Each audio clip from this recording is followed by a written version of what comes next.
Saint سے بل پاس ہونا تھا، کیا حکومت بوکھلاہٹ کا شکار ہے؟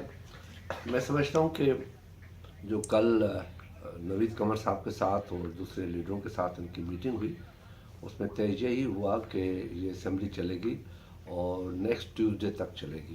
پلان یہ تھا، شیڈول یہ تھا.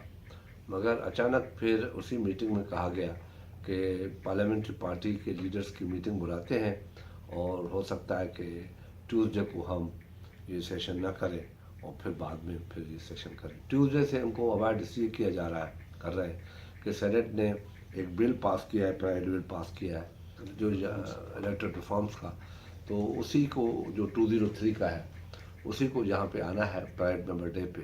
اور وہ بات بھی ہوئی، وہ لے بھی کیا گیا، اپنا لے اس کے لیے ٹرانسمٹ ہوا سینٹ سے. اس کو پھر یہاں سے ہم نے اپلیکیشن دی کہ اس کو لایا جائے کیونکہ 3 دن کا 72 آورس کا ہوتا ہے، تو وہ دے دیا اور وہ ڈیو تھا. اس لیے کل گورنمنٹ نے اپنی ایکسیس بھی دیکھ لی کہ ان کے پاس ممبر نہیں ہے. بڑی کوششیں کی ممبروں کو بلانے کی، ممبر ان کے پاس نہیں آئے. تو ان لوگوں نے، میں سمجھتا ہوں یہی بہتر سوچا کہ اس کو پروروگ کیا جائے.